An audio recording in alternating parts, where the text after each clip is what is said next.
All right, Saints fans and Who-Dats from all over the world. This is Kyle T. Mosley of the Saints News Radio crew. We're coming in to you live tonight from the Saints News Radio studio. I'm here with the Professor Derek Craig Stevens from The Professor Speaks. What's happening, D? Hey, what's up, Who-Dat Nation? Hold your heads up. I wish I could say it's going to get better. Let's just hope we find a way to start winning these close games. I'll put it like that. Yeah. We need to find a way to be able to bring it in, man. So there's a lot of sports going on right now. Our Pelicans have started their season tonight. And, that's exciting because we got Anthony Davis and those guys, they're losing. And Mr. Hill, that's right. Buddy Hill is in his house, and I'm excited that we have some help for Anthony Davis in the scoring side. Right now, those guys are in the third quarter. They're down 77-85 to Denver at the Smoothie King Arena in New Orleans. So hopefully these guys will be able to pull it out for the home crowd opening the season tonight. And we got the professional himself, Remy Jones. What's happening, Rem? Hey, man, I'm doing exactly what y'all was just talking about. I'm enjoying my Pelicans, man. What's up, brother? They're looking okay. I mean, considering they're making a lot of mistakes, I think they're gonna if they get God be with Drew Hill. I mean, that's right, man. Drew Hill. Yeah, Drew Hill. Yeah, we talking about that other boy. Hey, Remy, how's Buddy Hill looking in the game? Buddy Hill's looking good. He's not getting a whole lot of time, but when he's in there, he's doing well. Of course, Tyreek Evans is out for a couple of months. They just said he should be back within about 2 months. Yeah, praying for him. If we can get Buddy Hill playing, like a veteran real early, and Anthony Davis is looking amazing. Buddy Hill has the ball right now. He just passed it, but he's not going to shoot it. Okay. But yeah, they're looking good, man. They're doing well. I'm hoping that this will be a good season this year. Yeah, me too, man. I think these guys can be able to contest over in the Western Division right now. The Warriors did not look very good last night at all. The Warriors can keep playing like that. Yeah.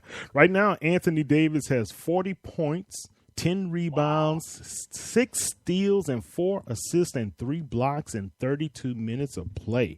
Wow. He's going to look easy, man. He really is. He's really making it look easy. And if we can get that supporting cast to step up and give him a little help, we'll tell him how far this team can go. Awesome. That's real talk. Well, let's see if we can get their boys who are playing in the big dome, not too far from them, to play well on Sunday against the Seahawks.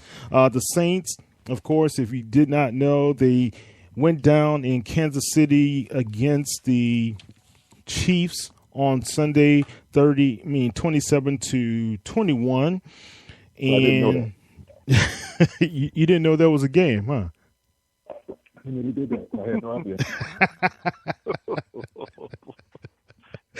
Oh my goodness! First I'm hearing that. I can always count on my brother Remy to make me laugh. Yeah. Well, hey, look, man. Hopefully, you will know that this week when we play the Seahawks, our West Coast nemesis, we have lost the past 3 times to those guys, and our last time we had a win against the Seahawks was in 2010 inside of the Superdome. So hopefully, the last 3 times we have visited those guys over in the Emerald City, so to speak, and now we're back home being able to play them. I need to ask you guys a question. I'm going to throw this out at you. Based upon the relationship Pete Carroll and what he's been able to accomplish with being into 2 Super Bowls and winning the way he has and having such a tremendous defense, do you believe that Pete Carroll has Sean Payton's number? Yeah. I I do. I think that first game when the Saints beat them in the Superdome in 2010, and then we lost on the road. After that first game in 2010, the Saints do not, unfortunately, on Remy and Kyle, the Saints do not play well against strong defense, and that's what happened this past Sunday. That was a game, once again, another game the Saints should have won. But the offense, once again, did not show up, and the turnovers resulted in a +7 for the Saints and 13 points for the Chiefs, which really should have been a 28-14 Saints win, turned into a 27-21 Saints loss. And what has concerned me with Drew and the entire Saints offense against aggressive defenses, they just don't seem to win those games. Now, they beat Carolina, but Carolina does not have the same secondary. So that was a positive step, in which why I thought they had a chance against the Chiefs if there were no turnovers. Remember, we said that, Kyle, on Professor Speaks. What I'm fearful of this game, with Earl Thomas, Cam Chancellor, Sherman, and Bobby Wagner, that they're going to just shut down Cooks, Thomas, and Snead because they're young. And those guys have a great deal of experience. And then with Averill and Bennett coming up on the line, and with us not having a Darren Sproles or Reggie Bush type running back, I think that's why Pete Carroll now has the Saints numbers, because we don't have that back that will allow Drew to dump the ball to keep drives alive. And I look for this. Honestly, this may be the game where like the Giants game, this may be the game where the Saints offense gets totally shut down. The only thing we got going is they are at home, in which that gives us some hope, but I'm a little fearful of this game. Well, I'll answer that question as well. And I don't think it's so much of Pete Carroll having Sean Payton's number as it is Seattle and many other teams having the Saints' heart. That's where I think it is. I'm not seeing... Remy, I'm sorry. You're sounding far away, sir. Okay, is that better? Yeah, go ahead. Yeah. What I said was I don't think it's so much of Pete Carroll having Sean Payton's number as much as it is the Seahawks and many other teams, by the way, having the Saints' heart.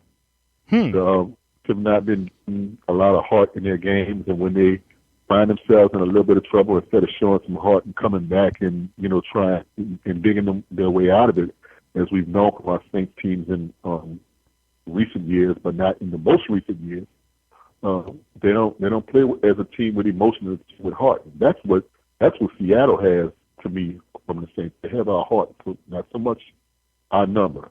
It's just our heart. They take it early and they keep it. Got their heart.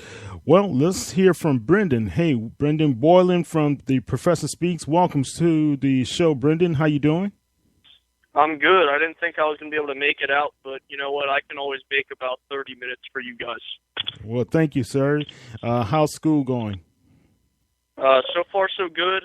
Just got off break. I spent some time with my family out in Pigeon Forge, Tennessee, and enjoyed that, just getting settled back in. All right. Excellent. So the question, Brendan, was, do you believe that Pete Carroll has Sean Payton's number? I mean, I could understand why somebody would say yes, he does. You look at the recent matchups between the two teams, and I think you could easily say that. But I'm going to say no. You really have to look at the times these two teams played in recent memory and think, for one, Seattle was a team and still is a team that's going to be competing for a Super Bowl title, if not more than that. You know, there was a lot of talk and speculation that this could definitely be a dynasty type of team, the Seattle Seahawks. So I really think that Seattle has just been a much better team. I think, if anything, you could say the Saints have had Seattle's number, that they've made a lot of these games, as of recent memory, against a really good Seahawks team, very close. So if anything, I think the Saints have Seattle's number, but just have not been able to pull through there at the end. That's a good point, because in the playoff game, we really would have been ahead of those guys if it were not for the Mark Ingram turnover, and I believe it was a Drew Brees interception, right, Professor?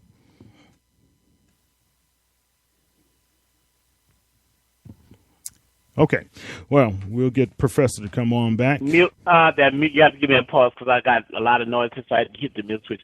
No, it was the Drew Brees fumble, and Shane Graham missed 2 field goals in that game, and the Saints, at the end of that game, Marcus Colston didn't get out of bounds, as well as a 4th-down drive in the red zone that the Saints did not convert because the field goal kicker was off. The Saints really outplayed them in that game in Seattle, but unfortunately, the game before that on Monday night, Seattle ran them out of Seattle. And then the game in Seattle in the playoffs, it was a close game also, and Marshawn Lynch had that famous run. So the games have been close, a couple of times, and they've only blown out the Saints once. So the chances with the Saints at home is real great. But I like the point Remy brought up, and that's what I was trying to articulate. Just didn't do it well. The Saints' toughness is not there. This is the area where I see the Saints have got to grow. The toughness of the Saints, it seems like dominant defenses when they play the Saints, that they always get the upper hand, and it forces Drew into forcing things or, making him do errant passes because they usually have a good rush. So if we can avoid the turnovers, that's going to be the key. The Saints have got to stop turning over the ball. I'll be honest with you, I don't enjoy the Saints games because I'm sitting there and just waiting with the offense. As explosive as they are, it's going to be a turnover. You're sitting there on pins and needles, and the Saints have now turned over the ball. I've been keeping a record of it. Out of 160-plus some games, they've turned the ball over 135 of those games. You're not going to win. You're not going to win when your special team or your offense, the defense played a great game. I don't want to hear anybody talking about this last game about the Saints defense. They only gave up 14 points. You had 2 miscues on special teams. Luck's foot got stuck, and he bopped up that short kickoff, and then they unfortunately what happened with them on the onside kick, which I thought that was a crazy call. So, and then the pick six. This team, in order for the Saints to beat Seattle, all 4 areas must show up and be excellent. Coaching, special teams, offense, and defense. You're going to have all 4 areas to beat Seattle. So they can beat them, because Seattle's only beaten them, like I stated, only one time where they just blew them out. So they're not afraid of Seattle, and they did really well up there in Seattle. So we just can't hit. We just got to play solid in all 4 areas, in order to beat them. Yeah, I agree. I mean, when it comes down to the Saints right now, man, we don't have much room for error. The margin of error for any Saints play, especially offensively, has to be almost near perfection. Drew Brees throwing the interception that was headed for Snead. It could have been argued a lot of different ways. I've heard people say, well, it was thrown behind him. I heard Willie Snead didn't make a great attempt at the football, or the Kansas City defender just made an excellent play on the ball. Those type of passes have always been the Achilles heel of Drew Brees on time to time when he's thrown it into the middle of the defenses. It happened to him twice against the San Francisco 49ers inside the Superdome. Remember that time when they brought both of those balls back for touchdowns against the Saints when the Saints were pretty much winning the game. So we have to be careful for how we play against this Seattle team. I don't, when I replay the Chiefs game, I don't think the Chiefs were that much physical than the Saints, more than the Saints just made more mental errors with the penalties, and the Mark Ingram fumble really was a momentum Breaker.